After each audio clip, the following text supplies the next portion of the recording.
Hi, folks. Welcome to another episode of Film Study. This is Ken McKusick, and it's time for this week's One Last Thing. Joining me this week is Brad McGowan. Brad, how you doing? I'm doing good, Ken. I am excited for Thanksgiving coming up, and I'm, pleased that the Ravens have won four in a row, and hope we can keep it going.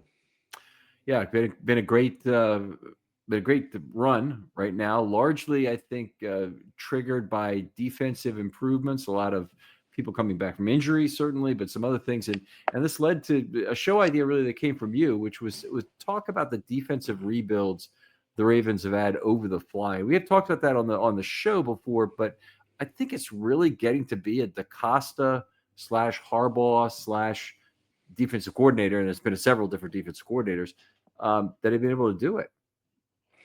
Yeah, I mean, in pulling the notes together, we identified five of the seven EDC years where they had to make a fairly substantial rebuild mid-season and Mhm. make a pretty dramatic either personnel or strategy change or a little bit of both to right the ship on defense, which is really kind of interesting. One, it shows a great willingness to make a change if something isn't working, which is a tremendous characteristic you want in leadership. On the other hand, it's a little curious why this happens so frequently. Yeah. I mean, the thing that's been stated at multiple times is how did you let ourselves get out of camp with these players? And there have been times where I felt that that's true. Safety this year has been a problem in terms of really not being prepared to move Kyle Hamilton, and then they had to trade away an important player to be able to make the move. So that obviously was frustrating. But let's talk about these individual seasons for a little bit because we'll talk about them and all the changes. And I think you're gonna have a few. Oh yeah, I remember him. Oh yeah, I remember that kind of moments as we go through this. But let's start with that amazing 2019 rebuild. Yeah, this one was, if you just look in aggregate, I think this one they probably most changes and the most dramatic changes. Mm-hmm. This one also, you could argue, was the most effective since they started the season 2-2, and then they flipped a number of their personnel on defense, and then they went undefeated down the stretch, finishing the season 14-2 as the number one seed in Lamar's first MVP year. Yeah, absolutely. And so I think we what we agreed on for a format is we just kind of go through these players one at a time, what's going on. And I'll say they started off by trying to give the green dot that year to Peanut Owasu, and that did not work out. And the Ravens, one of the reasons that he really struggled during the 4 weeks was his play, and he became a much better. He was a great platoon linebacker in 2018, in particular, and he went back to a similar role in 2019. It was pretty good as the season went on. But the first really big change they made was going to the street and bringing in Josh Bynes for week 5. They joined the 2-2 team. He became the starting 2-down middle linebacker immediately, and took it the rest of the way for the Ravens, and he was truly very good, and was even better the next year for the Ravens. And he's even mentioned in another later year, not to spoil things, as Josh Bynes became a byword of the player you could always call and improve your defense.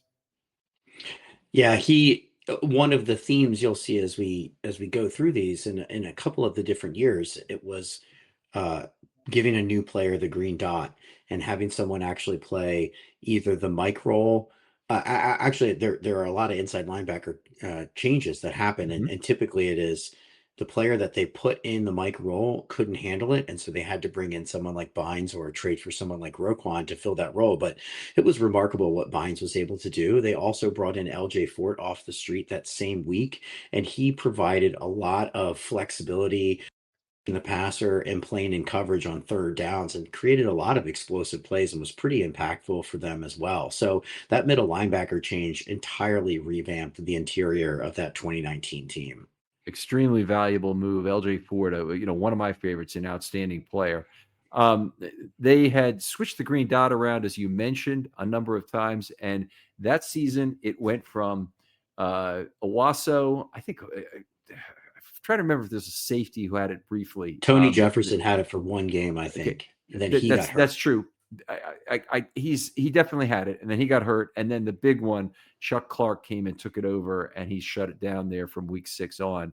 Chuck Clark had been the dime back to that point. He did start one game, but he'd basically been a dime back, and he wore the green dot for the rest of the season. That season is still probably the greatest season ever by a Ravens dime back. It had just overshadowed the previous year where Anthony Levine had been the best dime back ever, but Clark was fantastic that year, and he held the defense together with outstanding leadership. And at the end of that year, Marcus Peters had been, sorry, not Marcus Peters, the Earl Thomas had been there for the year, and said, why do they need me? They have Chuck Clark. And it turned out next year, Chuck Clark was instrumental in getting Earl Thomas booted off the team. Right. Yeah. And as you were discussing that story, you mentioned Marcus Peters. He's also someone that was brought in that year at the trade deadline. The Ravens, famously at the trade deadline, the Rams traded 2 first-round picks for to the Jaguars for Jalen Ramsey. That made Marcus Peters expendable, who wasn't playing very well. And the Ravens were able to trade a 4th-round pick and Kenny Young for Marcus Peters. And Marcus Peters came in and immediately transformed the secondary. They started the season with Anthony Averett out there. I'm not exactly sure who was the corner opposite Humphrey, but they brought Peters in, and he had a pick 6 in the first game that he played against Seattle. Ended up making an All-Pro team, and that was a really big move that totally again made the defense much more aggressive in a takeaway department and scoring as well. I think he had multiple pick 6s that year, so that was a terrific move. Yeah, Marcus Peters, one of the greatest interceptors of all time, right up there with Ed Reed. Now, Marcus Peters, when on an adjusted basis, has dropped below Ed Reed in the all-time standings, but still a very impressive player. And he came over and he had the pick 6 at Seattle. I think that was Wilson's first pick of the season that year. Right. So it was like 14-0 or something at that point. So it was a terrific one anyway. I'll go back to week 6 again, and that is the Ravens picked up Jihad Ward. Now, they lost Pernell McPhee, which triggered things. And Pernell McPhee, he was very significant to the 18 and 19 Ravens. But Jihad Ward, they brought in a very versatile inside, outside linebacker. I mean, they could kick him inside when needed. And he ended up playing 398 snaps for the team, played a ton of snaps in 2020. He was actually in the league for 5 years after this one, but he really was a cast-off who had been originally drafted by Oakland, I think, and never really made a ton of money in the league. I don't think he made over $2.5 million even after he left the Ravens, which is incredible. But his last game as a Raven was the 2020 playoff game. Actually, he would have played the next one, but he won his last big game, last win with the Ravens was the 2020 win at Tennessee during the playoffs, where they and Marcus Peters actually was in that game as well. But Jihad Ward, very probably forgotten in a little way from that 2019 Ravens team, but very important to that defense. Yeah, he played great. He's still in the league now. He's on Tennessee this year, and he had 2.5 sacks in the game against the Chargers 2 weeks ago. So. Wow. That's phenomenal. Yeah, they had a couple. They again, we mentioned at the top, they had a number of changes this season. They also brought in Justin Ellis and Domata Peko off the street along with Ward to solidify the front 7 around that same time. And those guys played a number of snaps down the stretch. They, one of the games that really triggered this move was the week 4 game in Baltimore against Cleveland.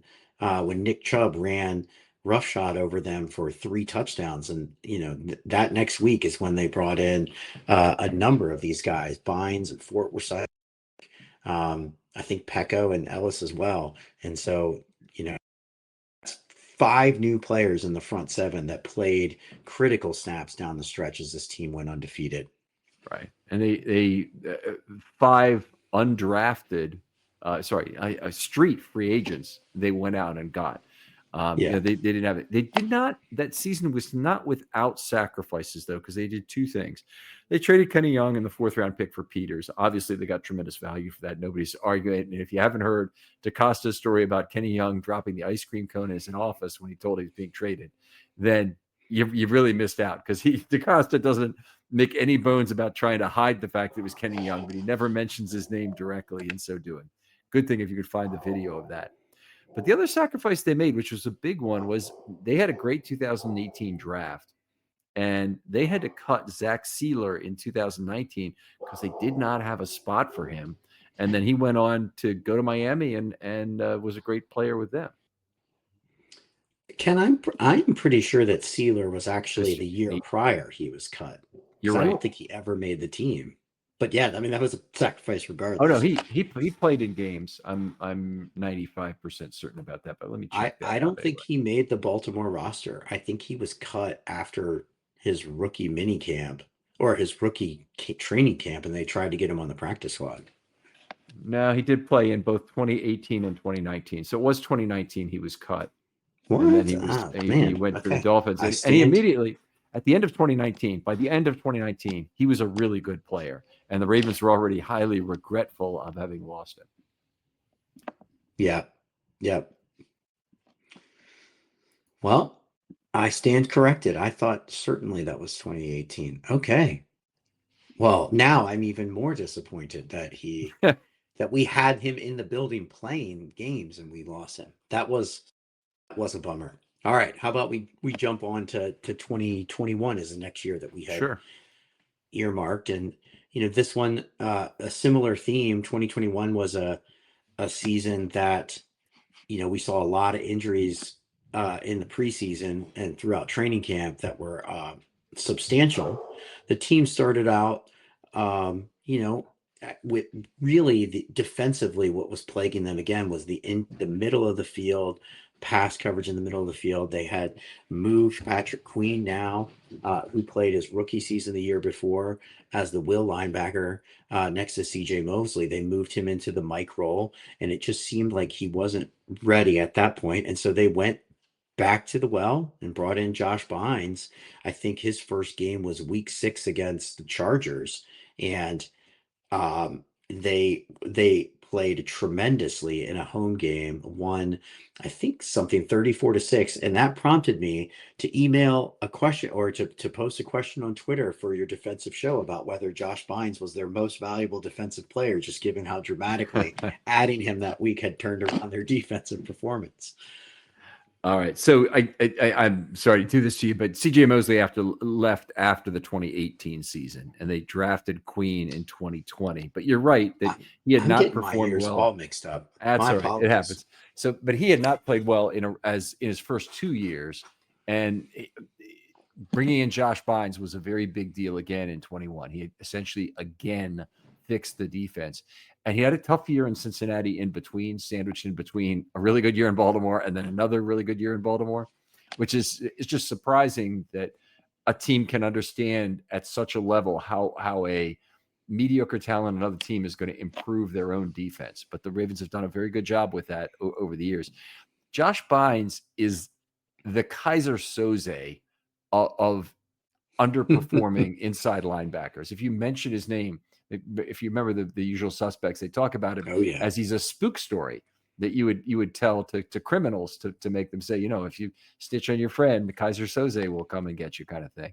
And Josh Bynes is like, I could pick up that phone right over there and call Josh Bynes and have him here tomorrow, and he'll take your job if you don't step it up. So anyway, he was again great in 2021. He had 35 stops and those defensive wins and only 5 missed tackles for a great 5-to-1 relationship, and a terrific year from Josh in 21. Yeah, he saved their bacon a couple times now, and we're forever grateful for him in Baltimore. Also want to point out that season, Geno Stone was reacquired from the Texans, and he would go on to play 4 more years in Baltimore and made a dramatic impact, towards the end of that time. Not so much in 2021. That season really ended up being a bit lost as the Ravens suffered a number of injuries down the stretch after this change. But bringing in Bynes really did solidify the middle of the defense in a way that was pretty remarkable. Yeah, losing Lamar Jackson has a way of doing that. In 22, the season ended similarly with an injured Lamar Jackson sitting out a playoff game for the Ravens. But that year, another massive defensive change with multiple changes across the thing.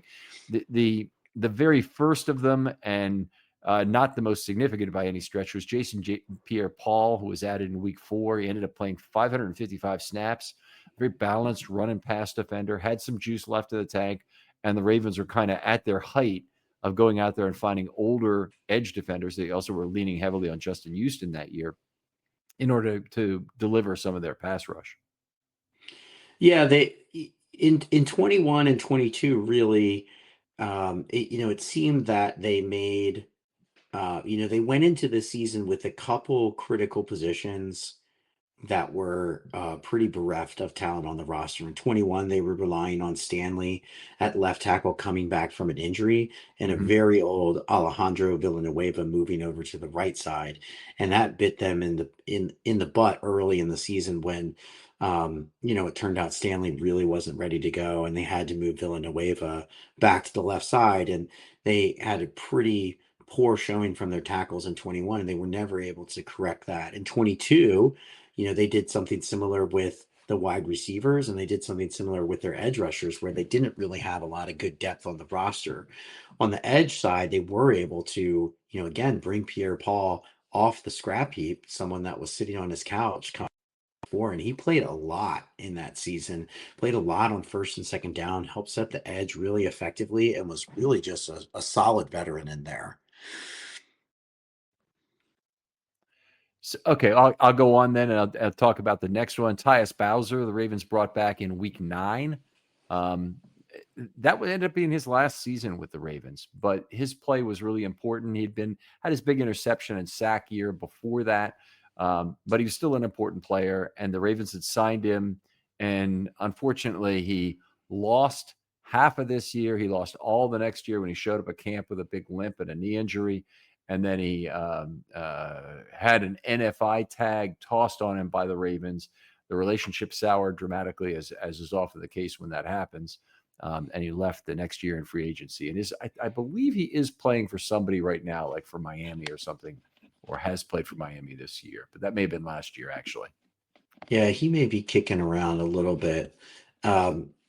Probably my favorite Bowser memory was week 1 of 23 when he was hurt. He was pregame doing his ritual where he'd throw the ball to people in the stands, and I was there with my son for his first NFL game, and Bowser threw my son the football, and he was able to catch Cool. it and throw it back a couple times. That was pretty cool. But yeah, you mentioned Bowser coming in week 9, returning from injury. That also corresponded that week with the Roquan Smith trade. So that was the really big move that season from an acquisition standpoint. They traded a 2nd-round pick and a 5th-round pick at the deadline to the Bears in return for Roquan Smith, and that allowed them to again ultimately move Queen back to the will role where he had, where he really had been well suited and played his best in Baltimore. And when they brought Roquan in, that allowed them to solidify the middle of the defense and the linebacking core. And he made an immediate impact in that first game against the Saints that year. Just the way that he reacted in run fits. I just remember some big plays that he made in that game, and he was, he had just joined the team. So that same week was the week that Bowser came back from injury, and they brought in Roquan, and they made another big trade as well, which, or a big change as well, which I'm sure you're ready to talk about here. The Saints game also, just going back for a second, Jason Pierre-Paul, I believe, intercepted a pass that was deflected in the middle. So we had that. Basically, all of the new players were excelling. But the Patrick Queen thing, he's always been a much more natural trail player, not a natural lead player, not a really good block shedder, as we know. But the Steelers have tried to recast him in this role after he had some success with the Ravens, and he is completely a fish out of water again in terms of really not being the tackler they need him to be. It really showed up in the playoff game. So that was nice, at least. But anyway, Roquan, 3-time All-Pro since and counting. He might do it again this year. We really don't know. But the defense flipped the light switch when he showed up. The other change that occurred, and this wasn't until week 11 they made this change, but they moved Kyle Hamilton to slot corner in week 11. And he immediately became one of the most dominant players in the league. And we'll notice that in 3 of these defensive rebuilds, that a movement of Kyle Hamilton was one of the key factors that turned the defense around, which is to me incredible. But that 2022 season didn't end well. Tyler Huntley at quarterback obviously didn't work out. The Ravens couldn't make it past the game in Cincinnati, but in a lot of ways, it's amazing they got there, and largely a function of the defense and the acquisition of Roquan Smith, which I know that my friend Voss has never really warmed to that transaction. But and more than that, he didn't warm to the contract that he signed. But I think we'd have to say the Ravens got as much value as they possibly could out of Roquan Smith in his 4 years here. Yeah, I agree with that. Well, I agree with you, Ken. I think I might have mentioned this to you on the pod before, and we've talked about this, but in all of these seasons that we're going to talk about, every single one of these seasons, they have had issues that they need to correct with the middle linebacker position. Some of these seasons, like some of the first couple we talked about, that was at the core of what was ailing them. In, when we get to 2024 and 2025, it was sort of, a tier down from the main problem, but just being able to cover the middle of the field and, fit the run in the way that they want. They've really had to have guys step up and save them when they haven't been able to get it done. And so, they've certainly been able to do that for cheap at times when they bring in a player like Bynes. The idea in paying a guy like Roquan is you don't have to make that move and you can focus elsewhere. But, I totally get it. It's hard to pay non-premium positions so much money, but I think, like, to your point, given how much, or maybe this, given how much Roquan has saved them in the middle linebacker position has been a challenge over the Lamar era, I do think it was a good move ultimately. The last thing I want to say about the 22 season before we jump to 24 is, Kyle Hamilton now, like, we know him as one of the top safeties, one of the top defenders in the league, but that move to slot corner really helped him blossom early in the season. He was really struggling on the back end and blew several critical coverages in games, particularly the Miami game. And Yep. so, you know, as we get into the 25 season, you've talked a lot this week about how bullish you are on the four rookies that are playing significant defensive snaps. And our best defensive player, our best Lamar player, struggled for 10 weeks before, he hit his stride, his rookie season. So again, like, all of these things are really interesting to think about in context. Well, let's stop by 2023 briefly as a triple crown year for the defense. So in a lot of ways, it didn't have to be rebuilt on the fly, but they did some remarkable things in terms of keeping the defense held together, including picking up a couple of cornerbacks, Ronald Darby and Rock Yassin, who were long in the tooth. Let's say Ronald Darby had already been benched twice the year before. All of a sudden, he had the best year of his entire career under Mike Macdonald in Baltimore and gave up 5 yards per target, roughly. Rock Yassin hit the bench and was not really heard from the entire season, which was good. It's not like he didn't play at all. He was on the field a little bit, but he didn't play at all. They were able to fix a problem like that by going to the scrap heap and not by paying a lot of money. That was not an in-season fix, but it was interesting that they were able to make the choice between Darby and Darby and Rock Yassin on the fly and switched quickly and decisively to Darby among those two free agent choices. Yeah, I think one of the things that they have been able to do is get multiple guys, hoping one of them fills the role here. I mean, this season they signed Jair Alexander and they signed Chidobe Awuzie, and everyone thought Alexander was going to be the guy. Chidobe has played incredible, and he's the guy. Sometimes you just have to take some swings. The other thing they did in 23 is they brought in two edge rushers off the couch. Clowney was late in camp, and KVN was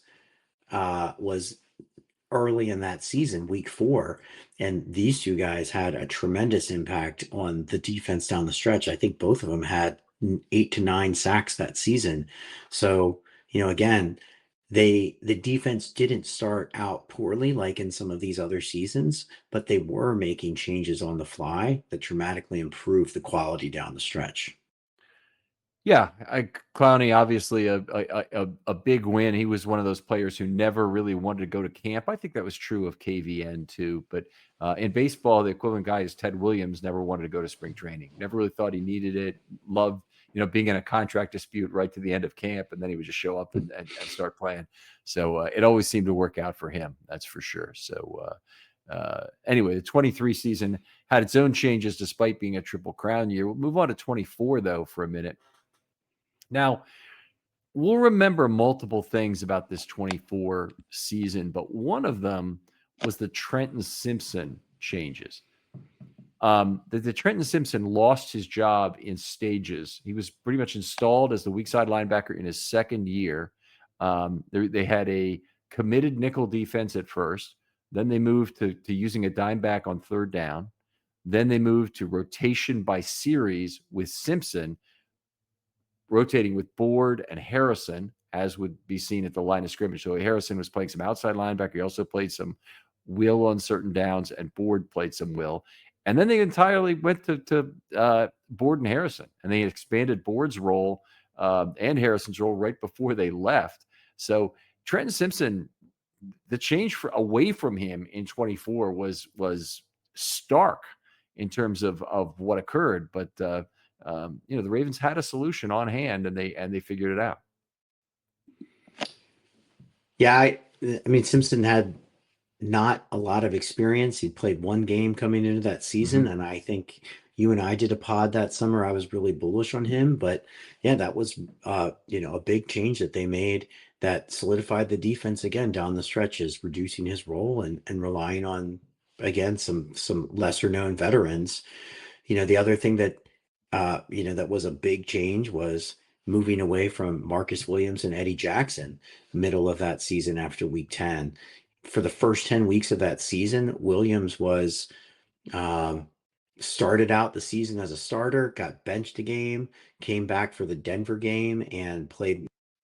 Just never really could get it together. And after the Thursday night game against Cincinnati, where they gave up another 400 or so yards to Burrow and Chase, they benched him for good and moved Hamilton back there and brought in Ardarius Washington. And, again, that Hamilton saved their bacon right there and solidified the pass defense in a back end role, which, was just the opposite of how we'd been seeing him play the prior two seasons. So it's pretty remarkable. Again, he's able to be that versatile and support them where they need. That change really reduced Kyle Hamilton's value, and I've talked about that many times on the show. So if you know Ace of Trumps and Queen of Hearts, you know exactly what I'm going to say. But playing Hamilton in a role where he's probably a little less good and a little less impactful as he is at the line of scrimmage, just if you're playing Kyle Hamilton as a free safety or a split field safety, you're losing a lot of his block shedding. That's what you're losing. Kyle Hamilton's very long arm, takes over the strong side of the football field. Anybody who gets in his way, he can throw aside and he can go make a tackle for you, or make it easy for somebody else to make a tackle a lot of the times. So it's not having him close to the line of scrimmage obviously hurt. And we've seen it again in 25 with the changes. I want to go back to Marcus Williams and Eddie Jackson, though, because Eddie Jackson was a case of the Ravens probably should have known. He was an acquisition I wasn't fond of, a 10-yard per target guy in Chicago. Had one good year in the last four, but the 4 years together, the 4 years prior to him coming to the Ravens, he'd averaged 10 yards per target allowed. Now that's really tough. In fact, if you look at models that give more targets to the safeties, he'd actually been around 10.4 by the Pro Football Reference targets. It's 10.0 by the PFF reference targets. So it's a big difference. It was a case where the guy seemed already to be a problem, and I think there were other personality issues that he didn't really buy into what Orr was preaching for the team in 24. It was part of the problem with Marcus Williams. I just can't figure out the decline. He fell off a cliff. He was one of the Ravens' best per snap players in 22 and 23. He played hurt. All the things that you would hope one of your defensive stalwarts would done. He'd done when he was on the field. in 24, all of a sudden he wasn't the same player he was in any way, shape, or form.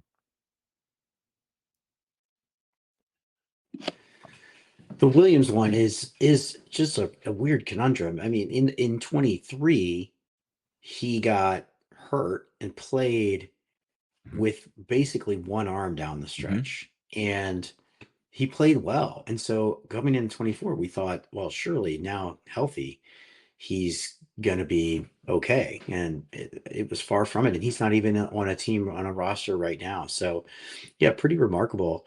The other thing in that regard that we should point out is they also brought in a coach in the middle of the season. They brought in Dean Pease as a consultant to help out with some of the defensive structure and to help Zach Orr, who, this was his first time calling plays on the defense. So, that was a pretty unique change, to bring someone in to help a young coordinator.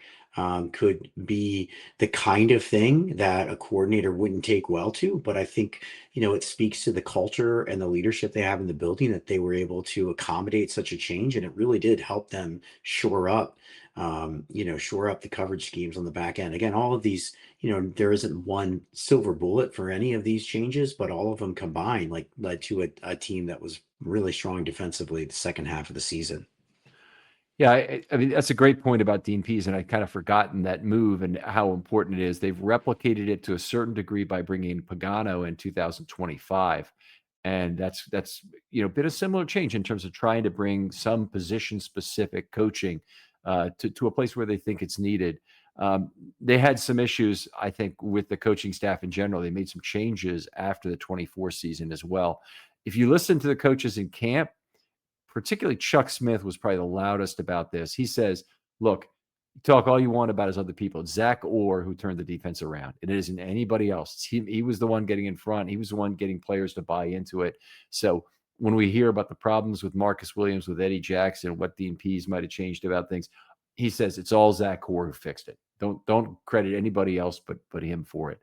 That could be that Zach Orr is Chuck Smith's best friend in the group, and that certainly is a possibility. But I do believe him when he says it. I mean,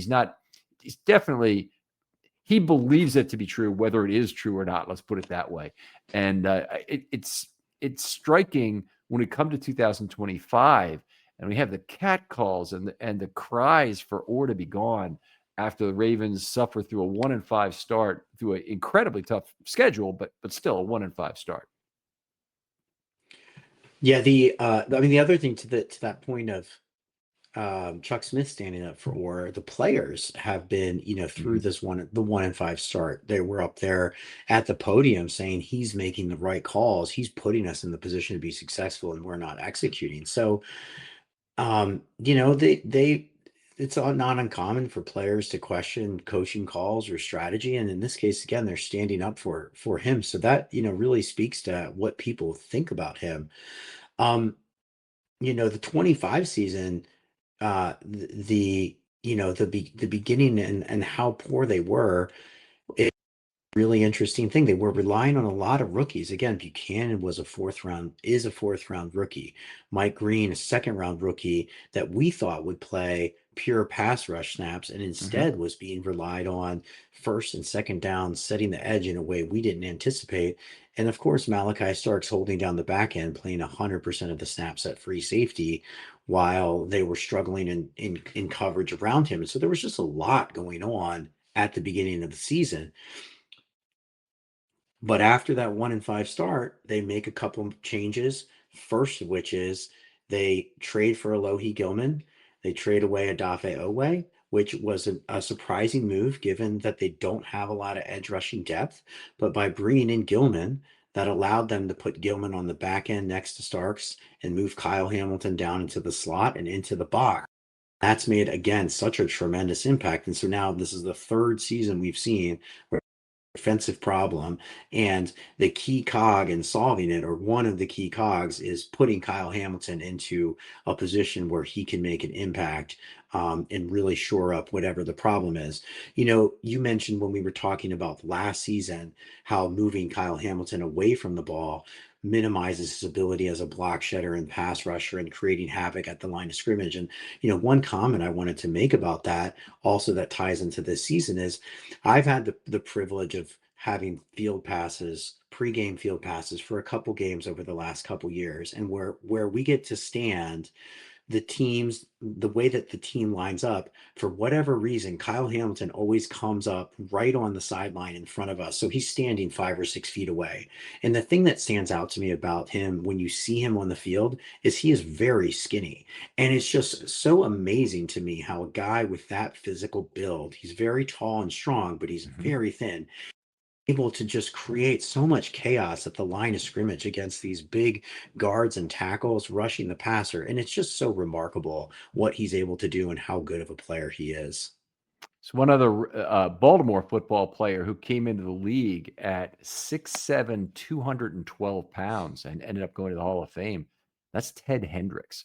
A lot of people don't know that about him, but the Stork was a rail thin guy. And I have an old media guide from about 1970 where it's talking about Hendricks and his build. And one of the things they have in the write-up about him is they say he doesn't really sacrifice any strength for having this extremely lean build to him. And I think he lists, if you go out on Pro Football Reference, he probably lists about 235.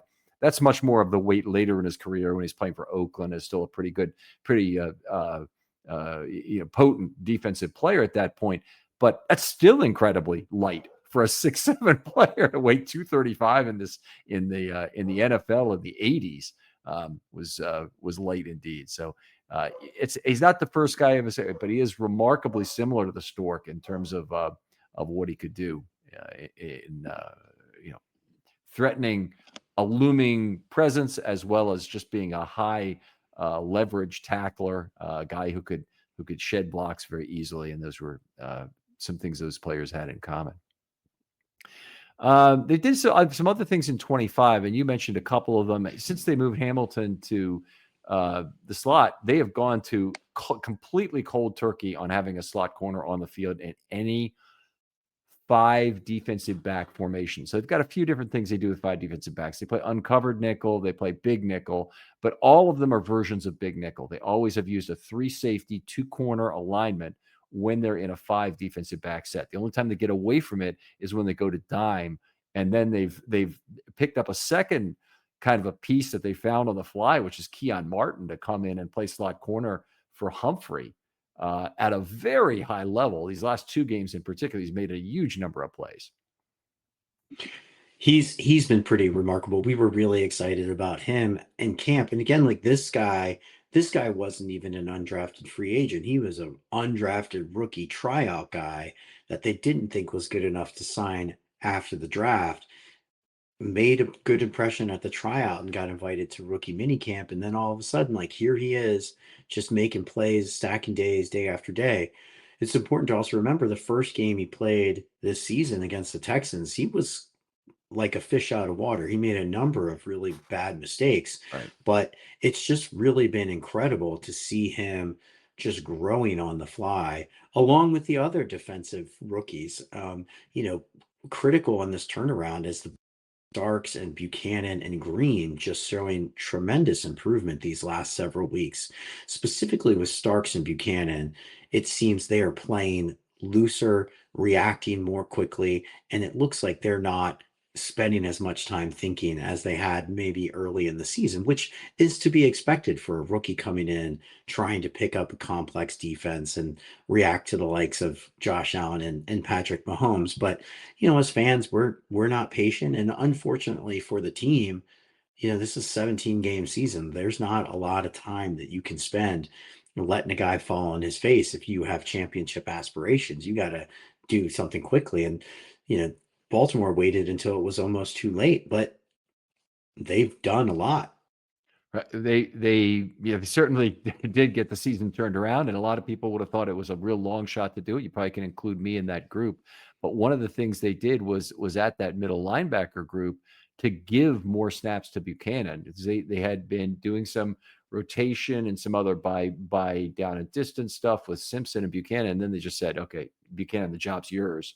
And that has been one of the really big things. He's had a very high growth rate. For whatever reason, Simpson, while he's built incredibly, does not really seem to be a guy who's picking things up. He's still in the wrong place a lot, and having him in a simplified playbook situation, and the most common time he's on the field right now is on third down next to Travis Jones as an extra roving pass rusher. We'll call. He's not even an edge player. He's really a roving pass rusher. That's been a role that he's done pretty well with, and it's something I think the Ravens are going to stick with because it's 5 or 7 snaps a game. It's never very much, but in that role, he's been very good. Yeah, I'm surprised that Buchanan has really just taken the reins here and run with it. I thought for sure. I mean, when Simpsons played, it's hard. I'm not sophisticated enough to tell them apart that much. It looks like both of them get lost at times and both of them make plays at times. But the last couple of weeks, Buchanan has looked terrific, and it's been cool to see Simpson get a role and fill a role and do something that's really helping the team and making an impact. That's been great. The other thing that we'd be remiss if we didn't mention is the trade for Draymond Jones. After they traded Oweh, they needed someone to come in and bolster the edge room, the outside linebacker room, and they also needed someone to help fill the void left by Tavius Robinson, who went down, who was just playing terrific. And they make this trade for Draymond Jones, who I will confess was someone I didn't even know about, and he's come in and he precisely what they needed at that position to be able to play first and second downs, kick inside. He's been tremendous rushing the passer. Just another great fit from a guy, a less heralded guy that didn't cost a whole lot. Yeah, great move, and he's already immediately, jumped up the pressure rate significantly with his own play, and we've seen, I think, better play from Mike Green, who's been able to play a few less snaps. Now, Mike Green kind of disappeared this last week against Cleveland, but the week before, he had an incredible high motor game against the Vikings, including 10 seconds of continuous pass rush before he finally took down J.J. McCarthy for a quarterback hit on the Vikings' final offensive snap. It's one of the. You look like you're looking at Michael McCrary 2000 in terms of the motor that he had that year. That play. One of the other big changes that the team made is a commitment to multiple nose tackles per play. So they made changes that they didn't have the proper defensive lineman, and they couldn't find a penetrating 3-tech that was ideal for getting a pass rush. So they said, okay, screw it. We're going to sign additional nose tackles. And they've done that in 2019 already. And we're going to build a defensive strategy around those guys who are competent linemen. So the additional nose tackles they got, and they've been through a few of them so far this year with Tupou and help me out here, Okoye coming up from So, and John Jenkins has played well, but he'd been the one there that'd been there before, and they were having either Jenkins or Jones on the field, and now they're happy having both Jenkins Jones on the field, and that ends up being a pretty impressive pass rushing duo when you can have Jones rushing as a 3-tech, because he'll get a lot more singles against guards. That's exactly what you want. It's exactly what the Ravens want. So they've done a very good job, and they have one more strategy they've used with regard to that. I'll let you talk about that one if you want to. Yes. What I was going to say is going to the uncovered nickel with Brent Urban and using him on the edge to minimize the lack of outside linebackers they have, or minimize the impact of the lack of their outside linebackers. They've been able to play Urban on the edge in certain situations. And, as a traditional 5-tech, it's not his ideal role, but it's something that he's done, and he's done admirably. And, Urban continues to be a guy that is a handshake candidate every year. And it's remarkable that no other team tries to bring him in, because when he's on the field, he just does his job. He'll flash every now and then, but you can always trust that he's going to do his job. And he's been, tremendously valuable, especially for how they've been able to use him also to manipulate the roster. Yeah. It's multiple value from Brent Urban. The Ravens and him have a very good understanding. I mean, they brought him in, put him on the practice squad. I mean, there would be players who would just not be happy with that role after a few weeks and would say something, but all of a sudden he was needed, and he's back on the roster exactly as expected. And not only that, playing a key role and playing it well. I mean, we go back about, I try to remember what year it was now. I think 23. The Ravens played only 5 defensive linemen the entire year. Well, they haven't been that lucky this year. They'd had to make changes, some for quality of play and a lot for injuries, that they've had to be switching in and out players out of the lineup. And another one that we need to talk about is the use of Taven Bryan to replace Aeneas Peebles. And on the surface, those two guys are kind of similar players in terms of being lightweights for the position. Both of them are kind of smallish 3-techs, but I think the Ravens identified correctly Taven Bryan as a former first-round pick of the Jaguars. The Ravens have accumulated most of the first-round picks from the 2018 draft on their roster, which is kind of funny. But Taven Bryan was, not doing anything, and they brought him in, and he's played very well for them. He's done what they've asked of him. And Aeneas Peebles, while we had a lot of hopes for him, and he still, I think, could be a pretty good player, just does not seem to be ready yet, or does not seem to be ready to do more than be a pure situational pass rusher, while they trust Bryan a little bit more as a rotational player. Yeah, I am like you have expressed. I'm a little surprised that they haven't tried to use Peebles more, but I think what you have seen in the players that they have activated, they can play multiple positions. You have got Urban that they can trust on the edge. They trust in the set to run. They'll even throw him out there in a passing down if they need to.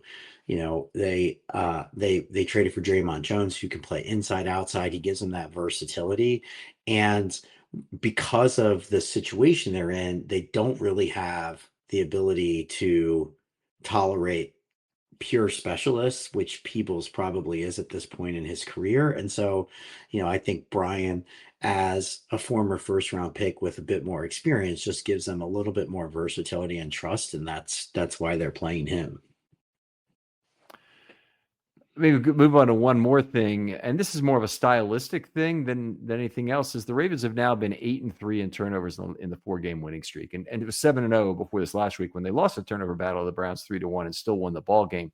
But two things are really noticed about a difference in the way the team is playing football right now: is an improved focus on loose bracket coverage, and that's how Starks has gotten a couple of interceptions here recently. Alohi Gilman had a chance at one, he dropped it. It's okay. I mean, there's shots on goal. You just need to convert as many of those as you can, but you won't convert every one. And then they had also had improved focus on the second man to the ball, knocking the ball loose. And that's part of Buchanan's value has been his sure tackling has allowed Humphrey and Gilman each to make a big strip play and huge plays in the game. And, just it's nice to see a team actually do more than just talk about the need to generate more turnovers and actually go out and get it done. Yeah. And I think this comes with improved confidence that they have that they're getting the job done. And also just, I think Buchanan's improvement in being able to read and react much more rapidly, so that frees up these other guys to come in as a second man to the ball and make a play. But yeah, it's been great to see. I'll reiterate, in the draft when we were doing the show, what I said that I was hoping the team would draft is guys that will help them generate more turnovers on defense. And, right now we're seeing that. That's been great. All right. So we mentioned very quickly that so far they haven't gotten any value out of Carl Lawson yet. They did sign him. I think maybe Lawson's value at this point is as an insurance policy, particularly if anything were to happen to Mike Green, that they'd be ready to replace him. But they don't seem to be ready to use him to replace Ajabo, they've leaned on more now for first down snaps, for not obvious, but for possible run snaps. They've been happy using Ajabo. That may change when Tavius Robinson comes back, that he may take Ajabo's roster spot. But it does not look like Carl Lawson is going to take Ajabo's runs his roster spot because he's limited in terms of what he can help. And that's not dissimilar to what we said about Aeneas Peebles either. Yeah, they must not, again, they probably just are seeing something in practice that they don't feel comfortable putting him out there. And, given the way that the defense is playing now, you have to trust it. So I think we can probably jump to just a couple common threads and wrapping this up. Yep. It's really interesting how, again, we said at the top, 5 of the 7 EDC years, and 6 if you count 2023 with the KVN and Clowney signings, they've had to make some pretty substantial in-season adjustments to get the defense right. And so it's remarkable that they're able to do this, and they're able to find value in guys that are on the street, which I think, again, speaks to the creativity and the leadership and the flexibility of the coaching staff. I think it's probably also one of the hallmarks of EDC as a GM that he's willing to move on from mistakes when he believes that, there's something he could do better. And so I really appreciate that he's really willing to move on. But so it's been good to see. We're glad that they've been that flexible and creative. I mean, there is such a burn mentality about John Harbaugh. Anytime anything goes wrong with the Ravens, people want to brand him. They want to, light him on fire. They want to make memes out of every expression he has on the sideline. Anytime he has his mouth open and his picture gets taken, that gets made into a "huh, what is going on?" kind of meme, thing. I'm very tired of that. But I will tell you, this is one of the biggest demonstrations of Harbaugh's value is what's happened here.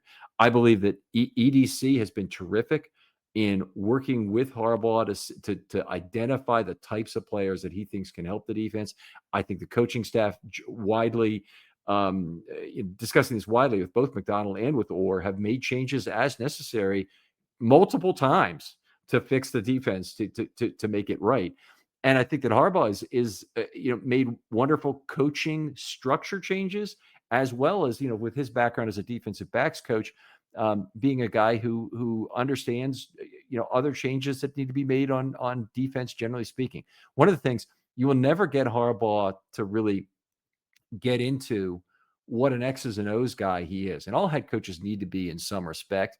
But Harbaugh has a tremendous understanding of the game that comes up if you want to talk about the opponent's scheme. And that's what I always try to get into is talk about what, the Steelers tried to do to the end game. And then he'll go, well, they did this, they did that. And he'll talk extensively about it. When he's talking about the Ravens, he wants to shut up because he doesn't want to give you anything about what the Ravens scheme is. But he's really very good at that. And if you're not figuring out what's happened, I mean, he's the one who came up with the hurricane play. Humphrey is the one, as said openly, that's Harb's play right there. I think you're not really picking up on it if you don't think Harbaugh has had a lot to do with this turnaround. Yeah, they've gotten healthy and they've beaten some teams that aren't that impressive, and they've beaten some teams who aren't that bad with bad players, like Tyler Huntley's win over the Bears. They went into Minnesota. They got a pretty impressive win, but it has been largely coaching and front office driven, as well as the improvement on the play. And you just look at all the pieces that had to be moved around in the 25 team. I think you really understand just how many changes had to be made to make this defense right again.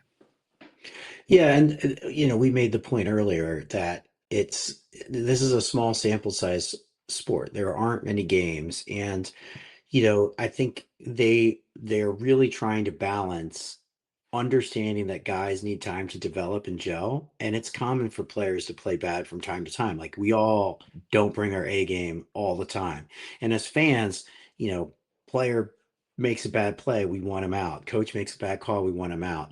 And I think they've shown a tremendous ability to stick with certain guys, but that make dramatic changes and just like kind of balance that. The one question that I wanted to ask you, though, is, do you think it's bizarre that this has happened so often during the EDC era when I don't remember it as much prior? And does it speak anyway to the evaluation that they have about who they might be putting on the field in camp, that they've had to change tact so frequently over the last 7 years. It's almost like it's the whole question all re-asked, because all of these individual changes are for different reasons. Okay. And is there anything like philosophical which is leading them down a bad path? I mean, it's a limited resources business. We deal with a salary cap, and so everybody's limited resources. You're trying to figure out where are we most likely to be able to get by with something. And part of their calculus is probably where are we most likely to be able to fix it on the fly. I think that they probably thought that with the safety position this year. And I know they've thought that with edge rusher position in the past, that they said, there's a lot of ancient edge rushers sitting on their couch at home who'd love to be back rushing the passer for us. And that's worked out. I think they've taken that tack with inside linebacker. They've known that a player like Josh Bynes was out there. They certainly knew the second time. Maybe they didn't know the first time, but they knew the second time that he was available. So there's been things like that. Have there been other times when I think I've been particularly frustrated with them not having the right personnel on the active roster? Sure. There's been other times where I think they haven't activated necessarily the right 53, particularly when they go with 4 defensive linemen. I absolutely hate that, as anyone within range of my voice knows probably by now. The 3 outside linebacker, can't understand it. I just cannot understand it in terms of being willing to do that for an individual game. So, there's been that, and then there's been other times where they've taken the fairly big swings necessary to make plays. Marcus Peters. They spent a fair amount acquiring him when he appeared to be washed up. Is great fit, and Roquan Smith. For all you think about the Roquan Smith as the easiest slam dunk trade ever, Roquan Smith had been a very mediocre and up and down player with the Bears. He just had not been a consistently outstanding player. He comes to the Ravens system and all their structure, and all of a sudden he's the best linebacker in football the last 4 years. So I really have a trouble with any blame on the front office when they're so able to identify talent in season on this. To point to them and say, hey, they didn't fix every problem during camp. Yeah, I think, a couple quick hit themes. We've seen a lot of these seasons. They go in with 1 or 2 positions undermanned from a talent perspective, from what we would like to have. And again, this is the effect of the salary cap. Sometimes it's bitten them in the rear, like at tackle in 2021, or I thought wide receiver was they didn't invest enough in 2022. They just had Bateman in his second season as the 1, Duvernay as the number 2, and a bunch of guys get hurt. And they down the stretch, they didn't really have what they needed. But again, this is a salary cap league where you have to make trade-offs. And the other thing that I want to point out related to that is they've been able remarkably to fill so many voids with guys that we didn't think were the quality that they needed to be. And so this is a good reminder to fans, like when they don't trade for Micah Parsons, they have a demonstrated record of getting a Draymond Jones that does what the team needs at a much cheaper price. And it's not that they don't make the big swing. They made the Roquan trade. Roquan was a big name player. They made the Marcus Williams signing. They made the Peters trade. I mean, he was a depreciated asset, but they've done a number of different things, and they're not beholden to one strategy. And to me, I think that's to me the hallmark of EDC, that he uses all of the tools in the toolkit to try and find an edge. And you have to take a lot of swings. You have to take a lot of at bats. Now, Eddie Jackson, Jair Alexander, and then some of them you find Ronald Darby, you find Roquan, you find Chidobe Awuzie, Marcus Peters, and in aggregate, they've been able to fix things on the fly. And it's been, again, it's just a good reminder how hard this is, and how just how flexible they are. I think is just, again, I've said this a bunch, so I will stop there, but it's great to see. Yeah, I couldn't agree more. This has been one of my favorite topics to discuss this whole season. I love talking football, but when we get a chance to discuss something that has a historical component, it also touches 2025 and whatnot. This is one that really gets my fire lit, and I think this has been a good way to go kind of back and forth on this. But Brad, always great talking football with you. Otherwise, tell folks where they can talk football with you online. Sure, I'm on X at Bradley, and if there was background noise on my side, I apologize. I'm using a different microphone today, so I'll get that sorted out next time. All right. Other folks out there, thanks for listening to the show as always. We always appreciate your questions using hashtag Film Study Mailbag. And if you'd like to do something nice for the show, something that won't take you much time, write us a 5-star, 50-word review on your favorite podcast platform. For Brad McGowan, this is Ken McKusick, and we'll talk to you next time on One Last Thing.